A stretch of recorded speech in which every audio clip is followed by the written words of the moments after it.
رمضان المبارک گزار کر کے جب بندہ آگے نکل کر کے پہلے جمعے تک پہنچتا ہے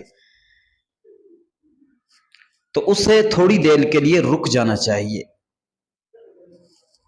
جیسا کہ ایک مسافر ایک لمبا سفر کر کے ایک پہاڑ کی چوٹی سر کر کے ذرا سستاتا ہے، بیٹھتا ہے، کسی گھنے سائے کے نیچے آرام کرتا ہے، مڑ کر کے پیچھے دیکھتا ہے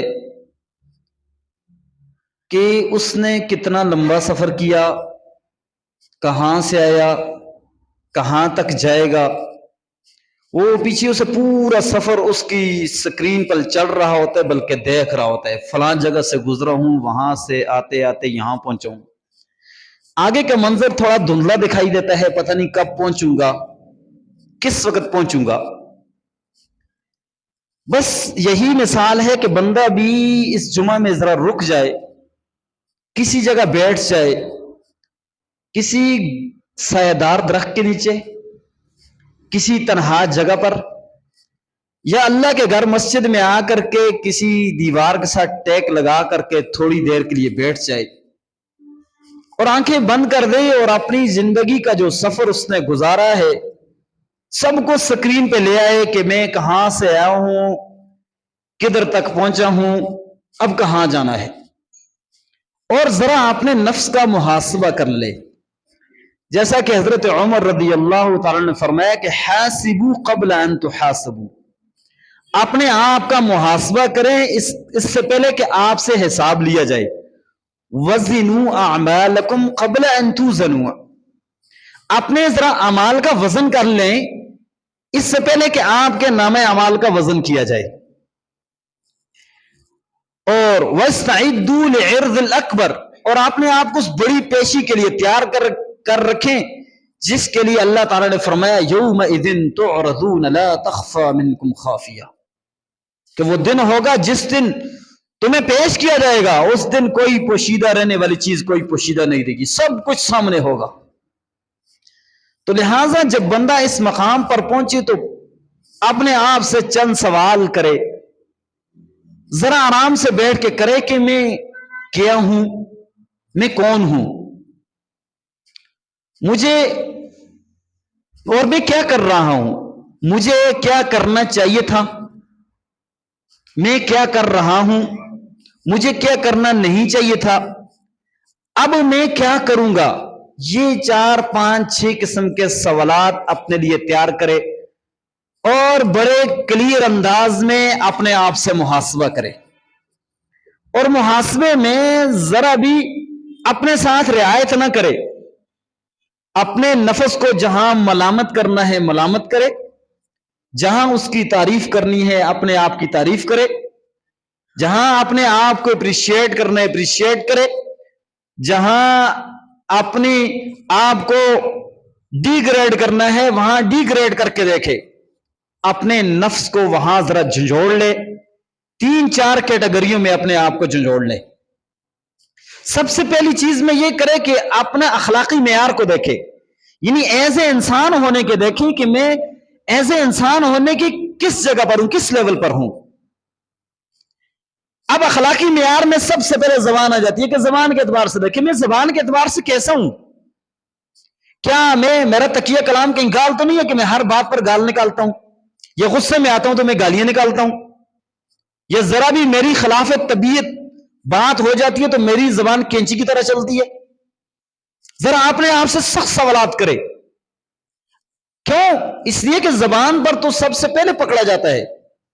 حضرت معاذ بن جبل رضی اللہ تعالی عنہ کو رسول اللہ صلی اللہ علیہ وسلم نے فرمایا الا ادلک بملاک ذلک کلی، میں تمہیں تمام اعمال کی جڑ نہ بتاؤں؟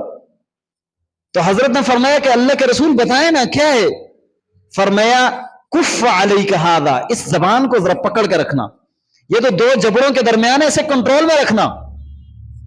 فرمایا کیا اللہ کے رسول صلی اللہ علیہ وسلم کیا لوگ اس کی وجہ سے بھی پکڑے جائیں گے؟ فرمایا ویحک یا معاذ، کہ معاذ تیرا ناس ہو، تمہیں پتہ نہیں ہے کہ لوگ اپنی زبان کی کھیتی ہی کی وجہ سے جہنم میں اوندے منہ پھینکے جائیں گے. تو سب سے پہلے اپنی زبان پر بندہ دیکھے کہ میری زبان کس حیثیت پر ہے، میں اپنی زبان کے اعتبار سے کس لیول پر ہوں. اور جب اپنی زبان کا لیول چیک کرے تو پھر اپنے نشست و برخاست کو دیکھے کہ میرا کن لوگوں کے ساتھ اٹھنا بیٹھنا ہے. اچھے لوگوں کے ساتھ ہے؟ کیا میں اچھے لوگوں کو پسند کرتا ہوں یا میرا کن لوگوں کے ساتھ واسطہ ہے؟ اس اعتبار سے اپنے آپ کو بالکل کلیئر دیکھے. جب یہ محاسبہ ختم ہو جائے تو پھر اس کے بعد دوسرا محاسبہ دیکھے کہ ذرا معاشرے میں میرا مقام کیا ہے. میں اپنے معاشرے میں اپنے لوگوں کے درمیان کس مقام پر ہوں. کیا لوگ میری عزت کرتے ہیں یا میری لوگ عزت نہیں کرتے؟ کیا لوگ میرا قرب چاہتے ہیں یا مجھ سے بھاگتے ہیں؟ کیا وجہ ہے؟ ہر ایک کی وجہ تلاش کرے. اگر عزت کرتے ہیں تو کس طرح سے کرتے ہیں؟ کیا میرے بینک بیلنس کی وجہ سے کرتے ہیں؟ میرے جاہ و جلال کی وجہ سے کرتے ہیں؟ میرے منصب کی وجہ سے کرتے ہیں؟ کیا وجہ؟ کس طرح سے کرتے ہیں؟ یا میری عزت نہیں کرتے تو اس کی وجہ کیا ہے؟ مجھے کیوں ڈی گریڈ کرتے ہیں؟ میری زبان کی وجہ سے، میرے فخر و فاقہ کی وجہ سے، یا میری قوم کی وجہ سے، یا میری نسل کی وجہ سے، یا میری بدصورتی کی وجہ سے؟ ہر چیز کو اپنے سامنے کھول کر رکھے اور پھر یہ بھی دیکھیں کہ بھائی مجھ سے لوگ قریب ہوتے ہیں یا دور ہوتے ہیں. دور کس طرح سے ہوتے ہیں؟ کیا میں بدتر آدمی ہوں؟ کیا میں شریر آدمی ہوں؟ کیا میں ظالم ہوں؟ کس وجہ سے کرتے ہیں؟ اس بات کو اپنے اوپر کلیئر کرے. اور جب یہ کر لے، یہ محاسبہ جب بندے کا ختم ہو جائے، پھر اس کے بعد اپنی رشتہ داری میں اپنا محاسبہ کرے. اس محاسبے کا طریقہ کیا ہے؟ وہ یہ کرے کہ اس کا والدین کے ساتھ کیا سلوک ہے. اگر والدین زندہ ہیں، کیا ان کی خدمت کر رہا ہے؟ کیا ان کے حقوق تو نہیں غصب کر رہا؟ پھر اپنے بچوں کے لیول میں دیکھے، اپنے اہلیہ کے لیول میں دیکھے، کیا ان کے میں حقوق پورے کر رہا ہوں؟ کیا میں اپنے بچوں کی تربیت صحیح کر رہا ہوں؟ کیا میرا بچہ جب 10 سال کا ہو چکا ہے تو کیا وہ نماز پڑھتے ہے؟ کیا میری اہلیہ صبح اٹھ کے فجر کی نماز پڑھتی ہے؟ کیا میں ان کو اس کی ترغیب دیتا ہوں کہ نہیں دیتا ہوں؟ کیا میں اس میں ہچکچاتا ہوں؟ ساری چیزیں اپنے سامنے کھول کے رکھے. پھر دیکھے کہ بھائی عید گزری ہے، عید پر میں کس کے گھر گیا ہوں؟ کیا میں صلہ رحمی کی ہے؟ اپنے خالہ کے گھر، اپنے خالاؤں کے گھر، پھوپھیوں کے گھر گیا ہوں؟ اپنے چچاؤں کو ملا ہوں؟ اپنے والد کے دوستوں کو ملا ہوں؟ اپنے قریب ترین رشتہ داروں ان کے ملا ہوں؟ بہن بھائیوں کے گھر گیا ہوں کہ نہیں گیا ہوں؟ اپنے آپ کو صلہ رحمی کے اعتبار سے پرکھے. یہ نہ دیکھے کہ بھائی وہ میرے ساتھ اچھا کیا ہے، برا کیا، اس نے یہ کیا، میں سے ایسے نہیں گیا. وجہ نہیں، بس اپنے آپ کو تلاش کرے کہ میں گیا ہوں کہ نہیں گیا ہوں. میں نے صلہ رحمی کی ہے یا نہیں کی؟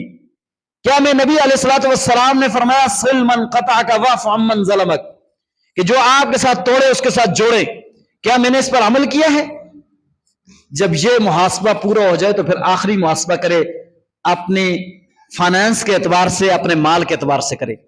کیا جو میرے جیب میں روزی ہے، جو میں کما رہا ہوں، کیا وہ حلال کی ہے؟ کیا میں حلال کماتا ہوں؟ اگر حلال کماتا ہوں تو پھر یہ بھی دیکھیں کہ کیا میں اپنی روزی حلال کر کے کھاتا ہوں کہ نہیں کھاتا ہوں. اگر میں ملازم پیشہ ہوں تو کیا میں اپنی ملازمت میں اپنی روزی کو حلال کرتا ہوں؟ کیا میں ٹائم پہ جاتا ہوں؟ کیا میں اگر کسی کے ساتھ پارٹنر ہوں تو میں امانت دار ہوں؟ کیا میں لوگوں کے پیسے تو نہیں غصب کر رہا؟ اپنے آپ کو حلال کے درجے میں بھی دیکھے. پھر دیکھے کہ میرا مال مشکوک تو نہیں ہے. مشکوک ہے تو کس وجہ سے؟ اور اگر پھر دیکھے کہ میرا مال حرام کا تو نہیں آ رہا. اگر حرام آ رہا ہے تو اس سے بچے، اس چیز کو بھی دیکھے. تو مال کے اعتبار سے پرکھنے کے بعد جب انسان کا یہ محاسبہ ختم ہو جائے، پھر اس کے بعد بندہ اپنی تربیت کرے. اس لیے کہ جو بندہ اپنے آپ سے سخت باتیں نہیں کر سکتا، وہ دنیا کا کوئی کام بھی اچھا نہیں کر سکتا. حضرت عمر رضی اللہ تعالیٰ عنہ امیر المؤمنین تھے، 22 لاکھ مربع میل کے بادشاہ تھے. حضرت انس رضی اللہ تعالیٰ عنہ فرماتے ہیں کہ میں نے ایک دفعہ دیکھا کہ ایک باغ میں گئے، 4 دیواری اندر گئے. جب اندر جا کے گئے تو اپنے آپ کو انہوں نے پکڑ لیا اور کہنے لگے یبن الخطاب لتتقین اللہ او لیعذبنک. خطاب کے بیٹے تو اللہ سے ڈرتا ہے کہ نہیں ڈرتا، یا اللہ تمہیں عذاب دے. کہتے اتنا سخت انہوں نے اپنے آپ کو جھنجھوڑا.